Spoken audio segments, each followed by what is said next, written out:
দেখছেন ATN news. আমন্ত্রণ জানাচ্ছি আমাদের প্রতিদিনের আয়োজন হ্যাপেনিং পয়েন্টে, পাওয়ার্ড বাই কাজী অ্যান্ড কাজী। অনুষ্ঠানের পুরোটা সময় জুড়ে আপনাদের সাথে আছি আমি রুমিতা ইসলাম। দর্শক, আজকে আমরা কথা বলবো নির্বাচন নিয়ে। বাংলাদেশ এখন আসলে নির্বাচনের ট্রেনে। তফসিল নিয়ে চলছে কাউন্টডাউন। একদিকে সমমনা 8টি ইসলামিক দলের জোট, আর অন্যদিকে বিএনপির একক অবস্থান।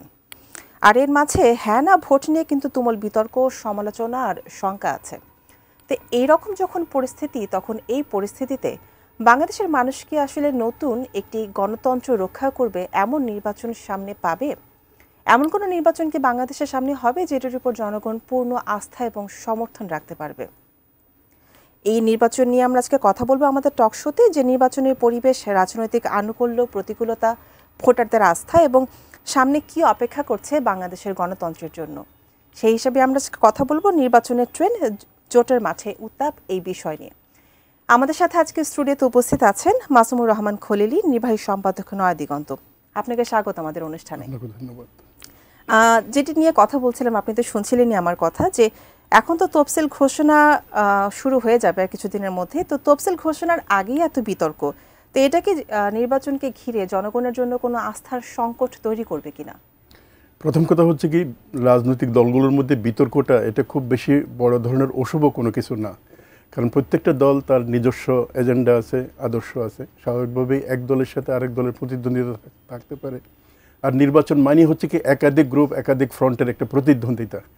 তো সবাই যদি একই কথা বলে, সবার মধ্যে যদি বিরোধ, বিসম্বাদ, টানাপোড়েন এগুলো না থাকে, তাহলে তো নির্বাচন হয় না। এই হিসাবে এটাকে অনেক বেশি বড় করে দেখার সুযোগ হয়তো নাই। আর নির্বাচনী তফসিলের যে বিষয়টা, এটা হয়তো ডিসেম্বরের প্রথম দিকে এটা ঘোষণা হতে পারে। নির্বাচনী তফসিল যদি হয়, তাহলে এখন যে ধরনের একটা নির্বাচন হবে কি হবে না, অথবা হলে কি হবে, এই যে একটা ধোঁয়াশা, এটা অনেকটাই কেটে যাবে। তো যেটা নিয়ে আমরা কথা বলছিলাম, যে এই মহাসমাবেশ, 8 দলের মহাসমাবেশ আর বিএনপির যে একক শক্ত অবস্থান, এই যে দুই দলের একদম পরস্পর বিরোধী শক্ত অবস্থান, এটাকে আপনি কিভাবে দেখছেন? এটাকে আমি মনে করি যে ধরুন আগামী যে নির্বাচনটা ফেব্রুয়ারির মাঝামাঝি হওয়ার কথা, এই নির্বাচনে স্বাভাবিকভাবেই দুইটা বড় পক্ষ থাকার কথা। একটা পক্ষ হচ্ছে কি বিএনপিকে কেন্দ্র করে, বিএনপি বলতে গেলে এখনকার ফ্যাসিবাদ বিরোধী যে রাজনৈতিক শক্তি, এর মধ্যে সবচেয়ে বড় দল বিএনপি, এবং বিএনপিকে কেন্দ্র করে একটা শক্তি আসবে। অন্যদিকে যে 8 ইসলামী এবং সমমনা দলের যে জোটের কথা আমরা দেখছি আর কি, এটা একটা ফ্রন্ট হবে। তবে এটাই যে চূড়ান্ত মেরুকরণ এমন হয়তো নাও হতে পারে। আমরা জানি 237টা আসনে কিন্তু বিএনপি মনোনয়ন দিয়েছে, এর বাইরে আরও আসন বাকি আছে। বলা হচ্ছে এগুলো হচ্ছে তার সমমনা যারা আছে, যাদের সাথে নির্বাচনী সমঝোতা হবে তাদের জন্য। জোটের একটা সম্ভাবনা ওদিকেও আছে। আবার এদিকে 8 দলের বাইরে আরও দল যুক্ত হতে পারে, অথবা এখান থেকে বিযুক্ত হতে পারে। কারণ এগুলো হচ্ছে কি, আসলে একটা জোট ঠিক বলা যায় না, এটা হচ্ছে নির্বাচনী সমঝোতা, নির্বাচনকে সামনে রেখেই একটা বোঝাপড়া। তো ফলে এটা চূড়ান্ত মেরুকরণ হয়তো না। আপনার যখন তফসিল ঘোষণা হয়ে যাবে, তখনই আমরা চূড়ান্ত মেরুকরণটা দেখতে পাবো। আর এই দুইটা পক্ষ যদি বড় পক্ষ ইলেকশনে প্রতিদ্বন্দ্বিতা করে, স্বাভাবিকভাবে এক পক্ষ আরেক পক্ষের সাথে কথা তো বলবেই।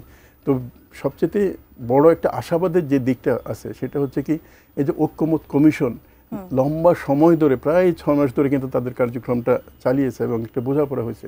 এই বোঝাপড়ার ভিত্তিতে কিন্তু জুলাই সনদটা তৈরি হলো, এবং জুলাই সনদের চূড়ান্তভাবে বাস্তবায়নের যে প্রক্রিয়াটা, সংবিধানের যে আদেশটা প্রধান উপদেষ্টার পক্ষ থেকে আসছে, এটার ব্যাপারে হয়তো আগে একমত হতে পারে না। আগে একমত হলে তো হয়তো তারা নিজেরাই করতো। এই জায়গাটাতে সরকারকে, অন্তর্বর্তী সরকারকে একটা হস্তক্ষেপ করতে হয়েছে। কিন্তু এই যে জুলাই সনদ বাস্তবায়ন আদেশ দেওয়ার পরে, এই আদেশটা কিন্তু কোনো একপক্ষী হয়নি। যেমন এখানে বিএনপির একটা অবস্থান ছিল, জামাত এবং 8 দলের একটা অবস্থান ছিল, এনসিপির একটা অবস্থান ছিল, কিন্তু সকল অবস্থানের এক ধরনের সমন্বয় কিন্তু আমরা দেখতে পেয়েছি। একটা দলের পুরো সকল দাবি যে এগ্রি করে তারপরে এই বাস্তবায়ন আদেশ দেওয়া হয়েছে, এমনটা কিন্তু না। তো ফলে আমি মনে করি যে এখন যে বিতর্কটা আছে, এটা একটা পর্যায়ে শেষ হয়ে যাবে। বিশেষ করে যদি তফসিলে ঘোষণা করা হয়, তাহলে এই বিতর্কের ধারণা অবসান ঘটবে। আমরা যদি গণভোট নিয়ে কথা বলি, যে একটি পক্ষ চাইছে যে নির্বাচনের আগেই গণভোট হোক, এবং সেই বিতর্কের অবসান কিন্তু প্রধান উপদেষ্টা করলেন যে নির্বাচনের সময় গণভোট হবে। তো এই গণভোট নিয়ে যদি আপনার কাছে জানতে চাই, গণভোটের আইডিয়া কিন্তু বাংলাদেশে একদমই নতুন। তো এই গণভোট নিয়ে আপনার কি মনে হয় যে সাধারণ জনগণ যারা আছে, যারা সংবিধান সেরকমভাবে বোঝে না, যারা জুলাই সনদে কি কি লেখা আছে সেগুলো ভালো মতো বোঝে না বা পড়েও দেখেনি হয়তো, তাদের কাছ থেকে কি এই গণভোটের মাধ্যমে বাংলাদেশের জনগণের যে আকাঙ্ক্ষা সেটা কি প্রতিফলিত হবে এই গণভোটের মাধ্যমে? আপনি খুব গুরুত্বপূর্ণ একটা প্রশ্ন তুলেছেন। গণভোটটা বাংলাদেশে হয়তো পুরনো না, নতুন না, কারণ এর আগে জিয়াউর রহমানের সময় এরশাদের সময় দুইটা গণভোট অনুষ্ঠিত হয়েছিল, কিন্তু সেই গণভোটের বিষয় এবং এই গণভোটের বিষয় কিন্তু একটা আলাদা আছে। এই গণভোটটা হচ্ছে কি রাষ্ট্রের একটা সংস্কার, একটা নতুন বাংলাদেশ তৈরি করার জন্য একটা মতামত নেয়া। এই ক্ষেত্রে আপনি যথাযথই বলেছেন যে একটু তো জটিল। আগের গণভোটগুলো জাস্ট আস্থা আছে হ্যাঁ অথবা না, কিন্তু এখনো হ্যাঁ এবং না, তবে তার আগে 4টা প্রশ্ন আছে, পৃথক প্রশ্ন। এখন এই 4টা এত ডিটেইল প্রশ্ন, মানে 30টা বিষয়ে ঐক্যমত হলো, তারপর আরও যেসব বিষয়গুলো আছে, পিআর পদ্ধতি, উচ্চকক্ষে 2 কক্ষ বিশিষ্ট, এই যে বিষয়গুলো আছে, এগুলো কি মানুষ এত বুঝতে পারবে? আসলে হয়তো পারবে না, আবার হয়তো পারবে। বড় অংশ যারা এত জটিলতার মধ্যে যেতে পারবে না, তাদের সামনে কি কোয়েশনটা থাকবে? তাদের সামনে কোয়েশন থাকবে হচ্ছে কি, আমি আপনাকে আরেকটা সম্পূরক প্রশ্ন এখানে যদি জুড়ে দিই, আপনি যে কথা বলছিলেন যে 4টা জিনিস নিয়ে এখানে হ্যাঁ না ভোট দেওয়া লাগবে, তো এই হ্যাঁ না ভোটের মধ্যে আমি 2টার সাথে একমত, 2টার সাথে একমত না, বা 3টার সাথে একমত, 1টার সাথে একমত না, তাহলে এই 4টা জিনিসকে আমি একসাথে এক বাক্যে একটা শব্দে হ্যাঁ অথবা না দিয়ে কিভাবে প্রকাশ করব? হ্যাঁ, এটা আপনার প্রশ্নটা আমি আসবো। তো এখন যে বিষয়টা সেটা হচ্ছে কি, এই যে 4টা প্রশ্নে হ্যাঁ অথবা না, এখন 4টা প্রশ্নের 3টাতে আপনি একমত, একটাতে একমত না, আসলে শেষেরটাতে হয়তো একটু দ্বিমত থাকতে পারে, কিন্তু এখানে ওই সুযোগ নেই, আপনাকে হ্যাঁ বলতে হবে অথবা না বলতে হবে। এখন প্রশ্নটা হচ্ছে কি, আপনি মোটা দাগে কি চিন্তাটা করবেন, আপনার চিন্তাটাকে কিভাবে অর্গানাইজ করবেন। এখানে হচ্ছে কি, এই যে 2024 সালের 5ই আগস্টের পরে যে বিপ্লব বা গণ অভ্যুত্থান, যে পরিবর্তনটা, রাষ্ট্র সংস্কারের পরিবর্তন, দুর্নীতির অবসান, গণহত্যার বিচার, তারপর এক ধরনের ন্যায় বিচার, শোষণ মুক্তি, বৈষম্য মুক্তি, এই যে বিষয়গুলো, এই বিষয়গুলো কিন্তু মোটা দাগে মানুষ বুঝতে পারে। তার মানে হচ্ছে কি, 2024 সালের 5-এর আগের একটা পরিস্থিতি, পরের একটা পরিস্থিতি। সাধারণ মানুষ যারা অত জটিলতায় যেতে পারবে না, তারা মনে করবে যে এই পরিবর্তনের পক্ষে রায় দেয়া, হ্যাঁ অথবা না বলা, তার মানে রাষ্ট্র সংস্কার হবে। তার মানে হচ্ছে কি, যারা মানবতা বিরোধী অপরাধ, গণহত্যা করেছে তাদেরকে বিচারের আওতায় আনা হবে না, আনা হবে না। রাষ্ট্রের যে মৌলিক কাঠামোগুলো সংস্কার করা হবে কি হবে না, এই বড় একটা বিষয়ে কিন্তু সাধারণ মানুষ একমত হবে। এবং এই জায়গাটাতে হচ্ছে কি, একটা বড় ক্যানভাস রাখলেই হবে। সেটা কি, আমি 2024 সালের 24-এর আগের শাসন চাইব, আগের 15 বছর বা 20 বছর, নাকি পরের যে পরিবর্তনের একটা উদ্যোগ নেওয়া হয়েছে এটাকে সমর্থন করব? এই জায়গাটাতে যদি আসে, এখানেও তো কিছু দ্বিমত তৈরি হয়েছে যখন ঐকমত্য কমিশনের বৈঠক চলছিল, যে প্রধানমন্ত্রী কে টানা 10 বছর থাকবেন কিনা, পরপর 2বার ক্ষমতায় আসতে পারবেন কিনা, এই বিষয়গুলো নিয়েও কিন্তু হচ্ছে রাজনৈতিক দলগুলোর মাঝে কিন্তু মতানৈক্য ছিল। আমরা এই বিষয়গুলো নিয়েও কথা বলবো, যে এক টানে এক পাশে হ্যাঁ বা না দিয়ে আসলে এই বড় ক্যানভাস আঁকা আসলে সম্ভব কিনা বা কতটুকু সম্ভব। কিন্তু এই মুহূর্তে আমাদেরকে একটা বিরতিতে যেতে হচ্ছে। দর্শক, হ্যাপেনিং পয়েন্টে এই মুহূর্তে সময় হলো একটা বিরতির, কিন্তু এই আলোচনাতেই থাকবো, সঙ্গেই থাকুন।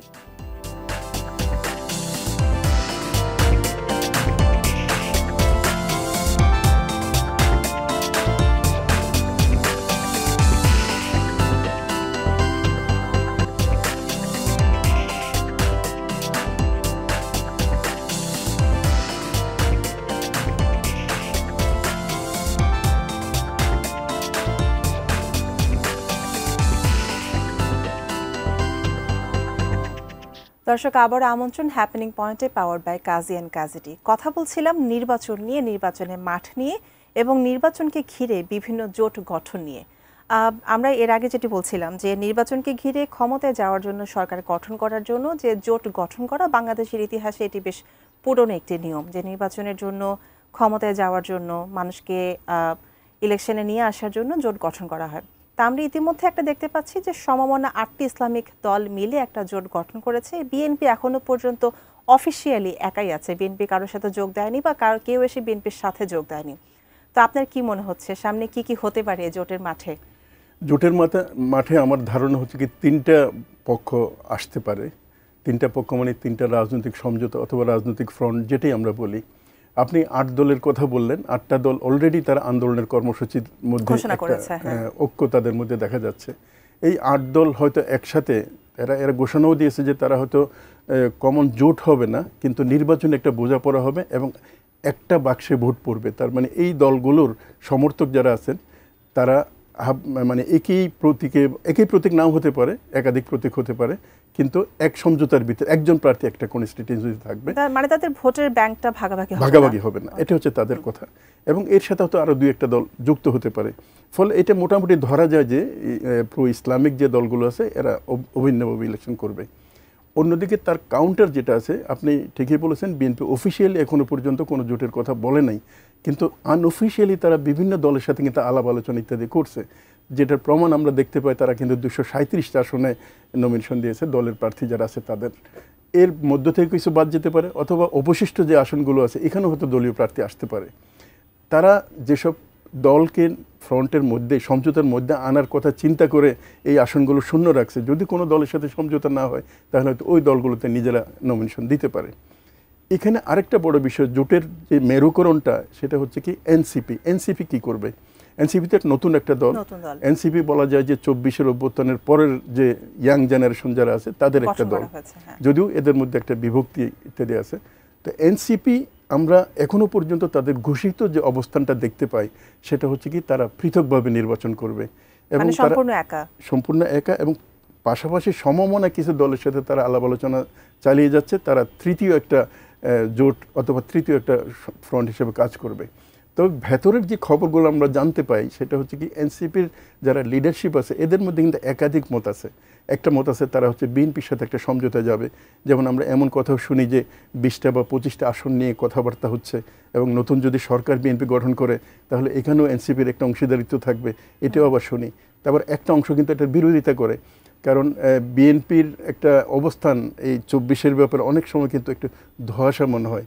তারা এই হাঁ এবং না মতামত যে আছে, সেই মতামতের ব্যাপারে কিন্তু কোনো কোনো নেতা বলছেন যে আমরা এটাকে ওন করা দরকার, হাঁ ভোট দেওয়া দরকার, আবার কেউ কেউ বলছেন যে না, আমাদের না চলে যাওয়া দরকার। তো এই যে একটা সংশয়, এই সংশয়ের কারণে এনসিপির কোনো কোনো নেতা মনে করেন যে না, বিএনপির সাথে যদি যাই আমাদের যে রাজনৈতিক অবস্থানটা, সেই অবস্থানটা হয়তো ক্ষতিগ্রস্ত হতে পারে, অতএব আমরা তৃতীয় একটা ধারায় থাকব। তো এইভাবে এই বিষয়গুলো আমরা বুঝতে পারবো হয়তো আর 1-2 সপ্তাহের মধ্যে।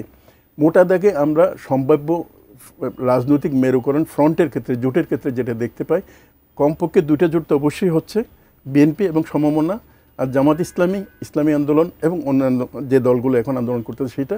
আরেকটা তৃতীয় ফ্রন্ট আমরা দেখতে পাই, এটা হচ্ছে এনসিপি এবং তার সমমনা, যেমন গণ অধিকার পরিষদ, আমার বাংলাদেশ পার্টি, এই ধরনের কয়েকটা দল মিলে একটা ফ্রন্ট হতে পারে। এই যে আপনি মোটামুটি মোটা দাগে 3টা শক্তির কথা বললেন, যে বড় যদি মোটা দাগে আমরা বলতে চাই 3টা ভাগ হচ্ছে। তো যেভাবেই হোক না কেন, যে যার সাথে যে যুক্ত হোক বা একা থাকুক, যেটাই হোক, এটা সামনে যে ইলেকশন আসছে বাংলাদেশে, এই ভোটের মাঠকে কিভাবে প্রভাবিত করবে? হ্যাঁ, এটা খুব কে কার সাথে গেল, এটা বাংলাদেশের যে ভোট, মানুষের মনে যে আমি এই দলকে এখন ভোট দিব, এই জায়গাটাকে কিভাবে ইনফ্লুয়েন্স করবে? বাংলাদেশে দেখেন গত 1.5 বছরে জনমতের মধ্যে একটা পরিবর্তন কিন্তু আমরা দেখতে পাই। যেমন এই যে ইসলামিক দল যেগুলো ফ্রন্ট করছে, এগুলোর অতীতের যদি আমরা ভোটের রেকর্ড ধরি তাহলে এটা হয়তো খুব বেশি না, কিন্তু সাম্প্রতিক যে জরিপগুলো আমরা দেখতে পাই, এই জরিপে কিন্তু ব্যাপক পরিবর্তন দেখতে পাই। যেমন ব্র্যাক ইউনিভার্সিটি সম্প্রতি একটা জরিপ করছিল, তারা যেটা দেখিয়েছে, প্রথমবারের মতো যারা ভোটার, এটা মোট ভোটারের অলমোস্ট প্রায় 40% আর কি, যারা প্রথমবারের মতো দিচ্ছে, এদের উপর একটা জরিপ চালিয়েছে। এর মধ্যে প্রায় 48% কিন্তু আসলে তারা কোনো মতামত জানায়নি, আর বাকি যারা 52% জানিয়েছে, এর মধ্যে 12% ইয়াং পিপল, প্রথমবারের মতো যারা ভোট, তারা কিন্তু ইসলামিক যে দল জামাত এবং এলআই এদেরকে ভোট দেওয়ার কথা বলছে, আর 9% বলছে বিএনপিকে ভোট দেয়া। এটা হয়তো চূড়ান্ত না, কারণ 48% তো এখনো বাকি রয়ে গেছে। তো কিন্তু একটা ট্রেন্ড বোঝা যায়। আর এই যে বিএনপি এবং জামাত বা ইসলামিক দলগুলোর মধ্যে যে আগে অনেক বড় একটা ব্যবধান ছিল আর কি, সেই ব্যবধানটা কিন্তু এখন বিভিন্ন জরিপে দেখছি নেই। তার মানে একটা প্রতিদ্বন্দ্বিতার আভাস কিন্তু পাওয়া যাচ্ছে। এর মধ্যে ধরুন নমিনেশনের একটা ব্যাপার আছে। সাথে আপনাকে আরেকটু যদি জানিয়ে দিই, সেটা হচ্ছে যে ওই বিভিন্ন ছাত্র সংসদ নির্বাচন যেগুলো হয়ে গেল, ডাকসু জাকসু যা যা হয়ে গেল, এরপরে এই গত কিছুদিনে ইসলামী দলগুলোর পক্ষ থেকে নারীদের কর্মঘণ্টা, নারীদের কতটুকু সময় তারা বাইরে কাজ করবেন, যে সময়টুকু তারা কাজ করবেন না সেটার ভর্তুকি কীভাবে হবে, এইসব ব্যাপারে যখন এই ইসলামিক দলগুলোর পক্ষ থেকে কথা আসলো, সেটাকে নারী ভোটারদের ক্ষেত্রে কোনো পার্থক্য গড়ে দেবে কিনা? হ্যাঁ, এটা 2টা দিক আছে। যেমন নারী ভোটারদের ক্ষেত্রে নারীদের কর্মঘণ্টা 8 ঘন্টা থেকে কমিয়ে 5 ঘন্টা করার যে বিষয়টা, এটা অবশ্য পরে একটা ব্যাখ্যা আসছে যে এটা হচ্ছে কি আসলে যারা মাতৃকালীন টাইমটা কভার করে, এটা হচ্ছে মানে সব ক্ষেত্রে না, সেটা একটা ব্যাপার। আরেকটা অন্য একটা যুক্তি আসছে হচ্ছে নারীদের যদি কর্মঘণ্টাটা 8 ঘন্টা থেকে 5 ঘন্টা করে নেওয়া হয়, তাহলে যারা এমপ্লয়ার আছে তারা তো নারীদের নিয়োগ করতে চাইবে না, কারণ তারা মাত্র 5 ঘন্টা পাবে। তো এগুলো আছে। আসলে রাজনৈতিক দলগুলো ইলেকশনের আগে অনেক কথাগুলি বলে, এগুলোকে পলিসিতে কনভার্ট করাটা কিন্তু অন্য বিষয়। একটা দল যখন ক্ষমতার বাইরে থাকে তখন একরকম বাস্তবতা, যখন ক্ষমতায় চলে যায় তখন কিন্তু নতুন বাস্তবতা তৈরি হয়। এই ক্ষমতায় যাওয়ার জন্য তারা যাদেরকে টার্গেট করে নমিনেশন দিচ্ছে এবারের দলগুলো, ইসলামিক দলগুলো হোক, বিএনপি হোক, এনসিপি হোক, আপনার কি মনে হচ্ছে যে দলগুলো খুব বুঝিয়ে শুনিয়ে এবার নমিনেশন দিচ্ছে, যারা যোগ্য ডিজার্ভিং ক্যান্ডিডেট তাদেরকে জায়গা মতো বসাচ্ছে? এটা প্রত্যেক দলেই এটা দাবি করে যে এটা করা হচ্ছে, কিন্তু এর মধ্যে তো এরর থেকে যায়। যেমন এখনো পর্যন্ত কিন্তু এই 24-এর পরিবর্তন পরেও বলা হচ্ছে টাকার একটা রোল থাকছে, যারা নমিনেশন পাচ্ছে দেখা যায় টাকার বিনিময়ে টাকার একটা প্রভাব এখানে থাকছে, অথবা ওই প্রার্থীর আর্থিক সামর্থ্য কি এটা বিবেচনা করা হচ্ছে, যেগুলো আইডিয়ালি হয়তো আমরা একমত হচ্ছি না, কারণ আগের পরিবেশ এখনকার পরিবেশ তো এক না। আমরা যদি আগের সংস্কারের সাবজেক্টগুলো যদি ধরে রাখি, যাদের টাকা আছে, যাদের ক্ষমতা আছে, যাদের লোকবল আছে, তারাই শুধু নমিনেশন পাবে, আর যারা রাষ্ট্রের জন্য কিছু করতে পারবে তারা নমিনেশন পাবে না। পুরো বৎসর ধরে দলের জন্য কাজ করছে, শেষ মুহূর্তে কিন্তু তারা উপেক্ষিত থাকবে। এই যে বিষয়গুলো, এই বিষয়গুলো পুরাটা কিন্তু এখনো কাটিয়ে ওঠা যায়নি। তবে একটা বিষয় হচ্ছে কি, নতুন যে জেনারেশনটা, নতুন জেনারেশনের কিন্তু নতুন ভাবনা আছে, আপনি ইচ্ছা করলেই তাদের কনভিন্স করতে পারবেন না।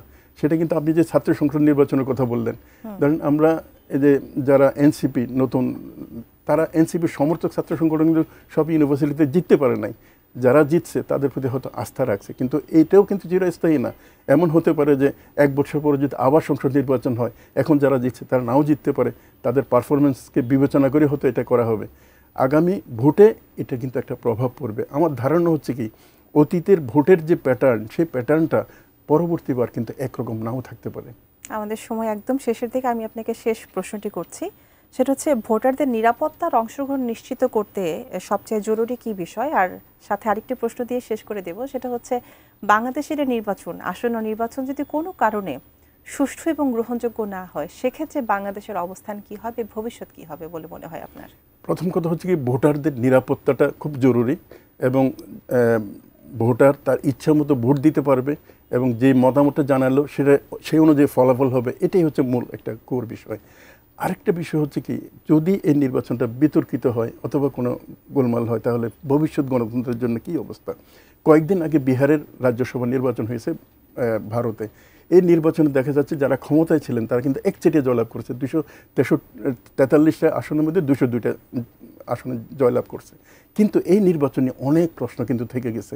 এর আগে এসআইআর নামে ভোটারদেরকে বাদ দেওয়া হয়েছে, অন্য রাজ্য থেকে বলা হচ্ছে যে ভোটার এনে এখানে ভোট করা হয়েছে। তার মানে হচ্ছে কি, ভারতের নির্বাচনের যে একটা আইডিয়াল গ্রহণযোগ্যতা ছিল সেটা কিন্তু এখন থাকছে না।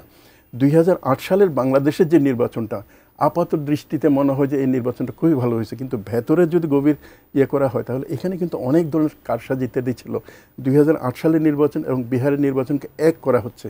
যদি তেমন কোনো কিছু হয়, মানে আসলে ভোটাররা যে মতামতটা জানালেন সেটার প্রকাশ যদি না ঘটে, তাহলে বাংলাদেশে অন্য কিছু হতে পারে। অন্য কিছু মানে হচ্ছে কি, যে গণতান্ত্রিক রূপান্তরটা এটা হয়তো ব্যর্থ হতে পারে।